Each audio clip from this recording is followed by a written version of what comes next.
was just gonna keep this in my head, but I might as well share it because, well, why the hell not, right?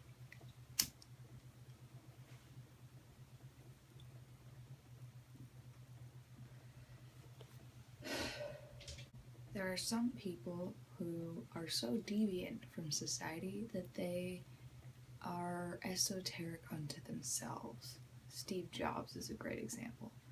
You know, they're iconic. Einstein was for his field. Genius, revolutionary, brilliant, and silly. Picasso, same way. And they had this grandiose concept of themselves, but it wasn't at the same time because they were aware of their own flaws. But they didn't let their flaws become something that stopped them. They embraced them to the point to where it almost like refortified their strengths in unusual ways, which allowed them to have this innovation, like not being afraid to be wrong or not being afraid of making a mistake so that you can have the opportunity of success. And in creativity, you have this endless, boundless, infinite realm of all things possible that people try to quantify or nominalize or put some sort of value on that can be understood in a way that it's not meant to. And you have certain people that just have issues functioning in society. I like to think that I give great advice on occasion and that I have a pretty objective view of the world, albeit ignorant in some areas. And I do live in my own little fantasy land. I won't lie about that. I do live in fantasy land. But I can't choose to live in the real world. I don't have that option. Some people have the option to live in fantasy land and to live in the real world, and, well, they're probably better off than I am because I'm a little mentally unstable. A little unhinged, if you will. And I think creative people have to be that way. Because if we're not, we couldn't come up with anything creative at all. Because creativity by its own nature is destroying the old to create something of it with the new in order to reinvent that which pre-existed and to create something that never existed all at the same time, a contradictory paradox, if you will.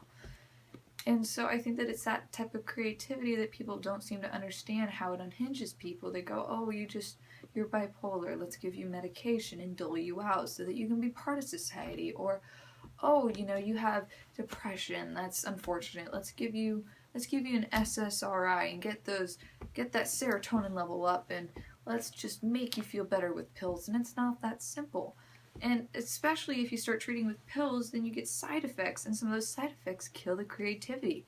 So it's kind of like, well, what's the point of being alive if what you're living isn't feeling anything the way that you're meant to feel it? It's like somebody who has regular color vision suddenly living in a colorless world. It would be sad, I suppose, disheartening.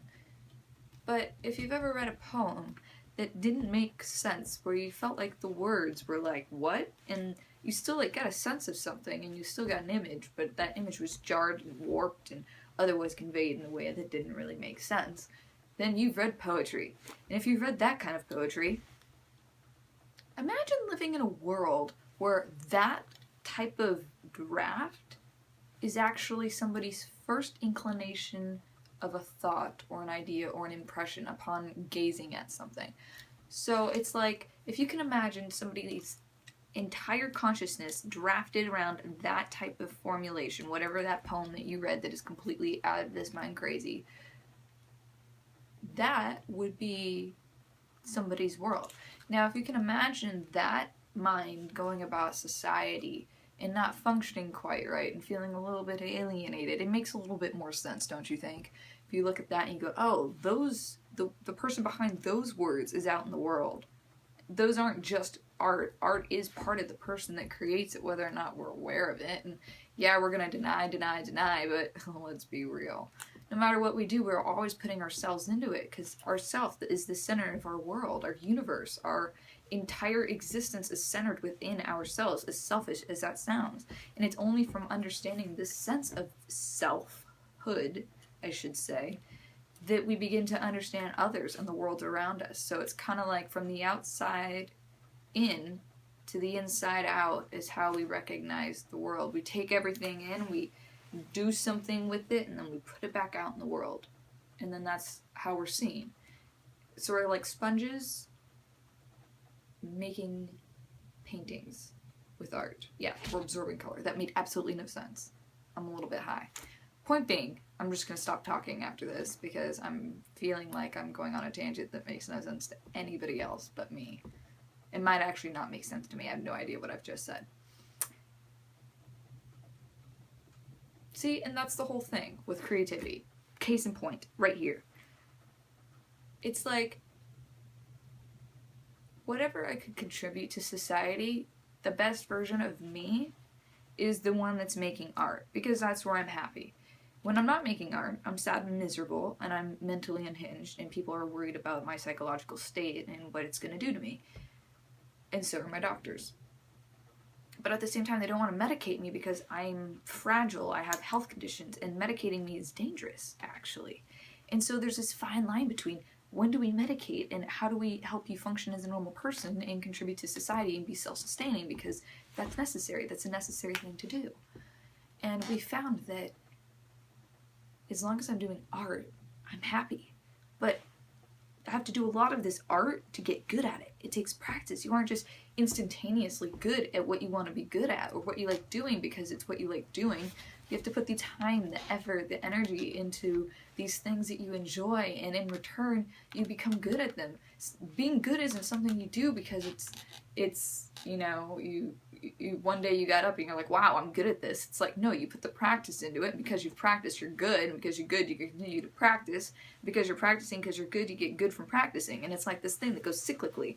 And you have to get into that state, but to get into that, you know, hamster wheel of progression, you have to first start something. And people often stop before they ever start because they're afraid of what they might be bad at, or they're afraid of failing. And it's like, hi, do you remember learning how to walk? Probably not, but we watch children do it, and it's funny because they fall on their faces and their knees that aren't really knees, because kids don't have kneecaps till they're like 3.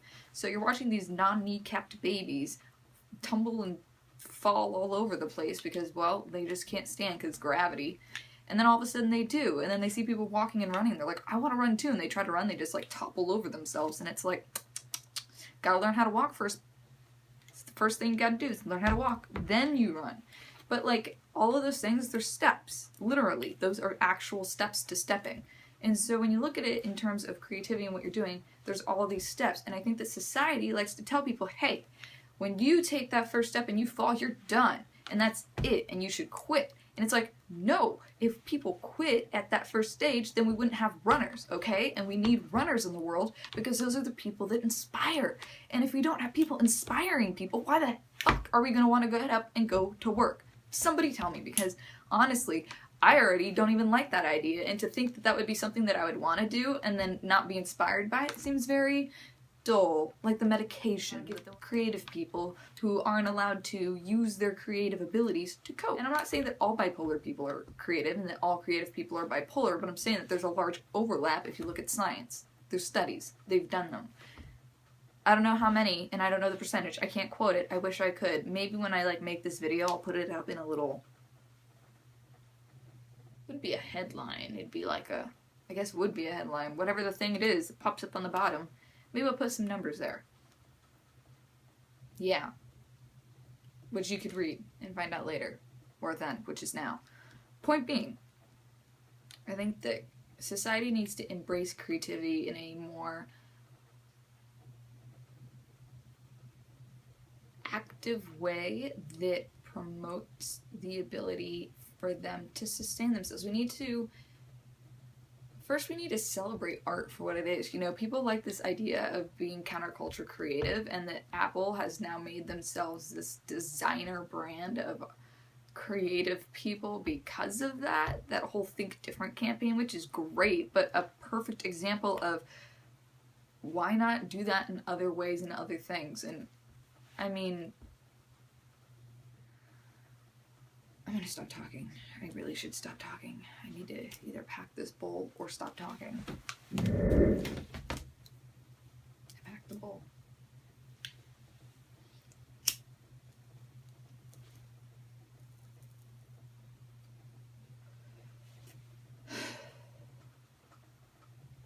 You don't choose creativity, it just happens.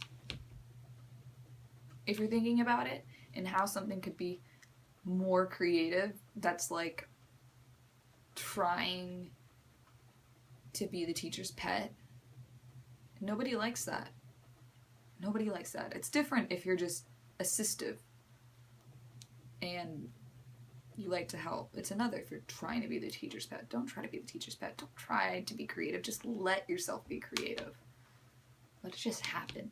Do what you feel. Don't do what you think. Thinking gets in the way. I think people get in the way of themselves by trying to figure out what it is going on up there so much that they miss out on the experience, and it's that experience that gives you creativity and art. You know, it's like science is missing the gap between, because logic goes from A to B, and creativity happens between A and B. It's like A raised to this, you know, exponential number over here, or A, you know, divided by like in between, and it's like this secret little stop in between that science just doesn't see, because it goes A to B, and creativity is going, I'm going A sub 1 to 26 and then to B. We'll catch you on the flip side, bro. You know, like that's creativity. And I think that when neuroscience realizes how to articulate the way to measure whatever that is, they'll be super excited, and creative people will be like, so you pretty much just explained what we've been trying to tell you this entire time. That we're getting in the way of ourselves, and that this unlimited power of the brain, almost spoonerism, this unlimited power of the brain is only limited by our comprehension and our capacity to understand it. And the very instance that we let go of this need to understand the limitations that don't exist, there aren't any.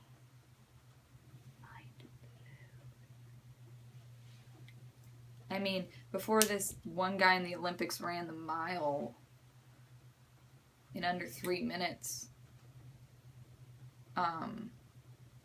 It had never been done before, obviously, but after he did it, like 49 other people did it the next year, and it's like, why all of a sudden did 49 other people learn how to, like, figure out how to run the mile in under 3 minutes? How did that happen? They didn't just magically become capable. Somebody did it, and they're like, oh my god, it's possible. And then everybody else realized that they were capable too. Here's the thing. Everybody's already capable of all these impossible things that we think aren't possible until somebody decides they're going to do them anyway. So guess what? Do it anyway. It's my advice.